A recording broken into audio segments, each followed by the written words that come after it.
Star Trek officially answers one of the biggest Section 31 questions. For decades, Star Trek fans have speculated, theorized, and debated the true nature of Starfleet's most secretive organization, Section 31. Introduced subtly in Deep Space Nine and expanded upon in Enterprise, Discovery, and Picard, this shadowy agency has been a source of fascination and controversy. Its actions often contradicted the Federation's utopian ideals, raising one of the biggest questions in Star Trek canon. Does the Federation truly endorse Section 31, or is it operating rogue? At long last, Star Trek has provided an official answer to that question, and it's more complex and compelling than anyone imagined. A shadow cast since DS9. Section 31 first emerged in Star Trek Deep Space Nine's episode Inquisition, where Dr. Julian Bashir was approached by Luther Sloan, a mysterious agent who claimed to operate on behalf of the Federation, but without oversight. This enigmatic organization operated preemptively, ruthlessly, and entirely off the books. While the existence of such a group shocked Bashir, Sloan assured him that Section 31 was written into the original Starfleet Charter. This revelation sparked a moral debate. Is Section 31 a necessary evil, or a betrayal of the Federation's ideals? For years, the franchise danced around the question. Admirals looked the other way, captains denied knowledge, and the organization maintained plausible deniability. But the fans kept asking, who really authorizes Section 31? Is it an autonomous agency manipulating events from the shadows, or an officially sanctioned arm of Starfleet intelligence? Clarity through Discovery. With the advent of Star Trek Discovery, Section 31 received more screen time than ever before. Set a decade before the original series, Discovery introduced a more technologically advanced, militarized version of Section 31 that openly recruited operatives like Philippa Georgiou and Ash Tyler. They carried badges, worked alongside Starfleet captains, and answered to high-ranking officials like Admiral Cornwell. This depiction blurred the lines even further.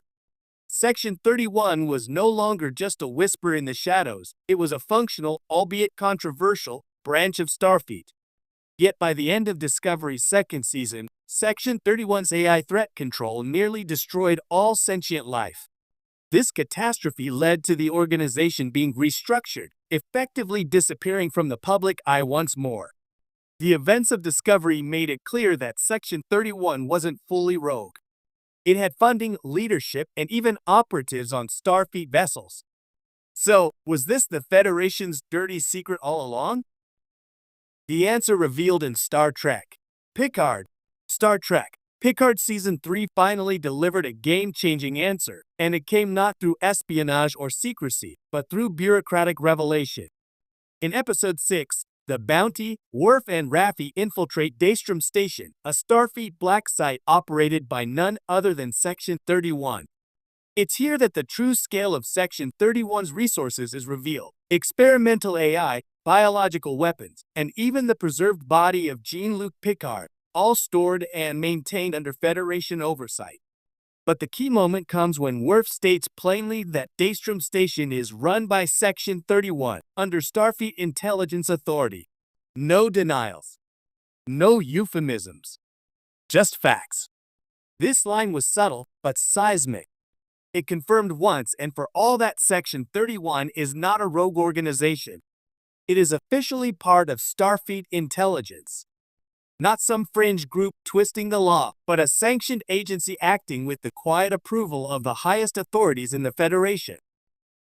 A necessary evil or a dangerous precedent? This confirmation shifts the conversation from is Section 31 real to what does its existence say about the Federation? The United Federation of Planets has always claimed to uphold values like peace, transparency, and ethical conduct. But with Section 31 officially integrated into its intelligence infrastructure, it's clear those ideals are more aspirational than absolute. Behind the polished speeches and exploratory missions lies a complex machinery willing to make dark choices to preserve the light. In a way, Star Trek has embraced the modern era's moral ambiguity. The universe is no longer split into clean-cut good and evil. It's messy, political, and filled with ethical trade-offs. Section 31 embodies that tension. Still, fans are divided. Some argue that Section 31 undermines the very soul of Star Trek, dragging it into the murky waters of cynical realism. Others counter that the Federation's utopia is only sustainable because of organizations like Section 31, groups willing to do what's necessary so others can live by their principles. Where do we go from here? With this new clarity, Star Trek is free to explore the deeper ramifications of Section 31's role. And the franchise seems poised to do exactly that. The long-rumored Section 31 movie, starring Michelle Yeoh as Emperor-turned-Agent Philippa Georgiou, promises to delve into the inner workings of the organization. Now that it's canonically under Starfleet intelligence, the story can focus on the power struggles, ethical dilemmas, and consequences of working in the Federation's dark corridors. Georgiou is the perfect lens for this exploration. As someone from the ruthless Mirror universe, she understands realpolitik better than anyone.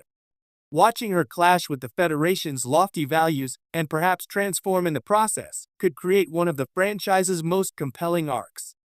Moreover, this narrative direction allows Star Trek to engage with questions it has often danced around. Can an organization like Section 31 ever be held accountable? What happens when its actions backfire? Can transparency and security coexist in a galaxy full of threats? By officially acknowledging Section 31's place within Starfleet, the franchise can now tackle these questions head-on. Legacy retconned or reinforced? Critics might argue that Star Trek is rewriting its past, turning what was once a shadowy mystery into bureaucratic normalcy. But that's not entirely fair. Even in Deep Space Nine, Sloan claimed that Section 31's existence was self-authorized by Starfleet's original charter. That line hinted at legitimacy even in its earliest appearances. What Picard and Discovery have done is bridge the gap between that early ambiguity and modern storytelling. Instead of treating Section 31 like a boogeyman, they've developed it into a fully realized institution, flawed, dangerous, but real. In doing so, they've mirrored real-world intelligence agencies, which often operate under a veneer of legality while conducting morally questionable actions. The CIA, MI6, Mossad, these groups are not fictional, nor are they always benevolent. Yet they are essential parts of their governments. Section 31 is now officially Star Trek's answer to those agencies. The Federation's moral compass still points north. Despite this revelation, Star Trek continues to argue that hope, cooperation, and moral clarity are possible. The presence of Section 31 doesn't negate the Federation's ideals, it complicates them.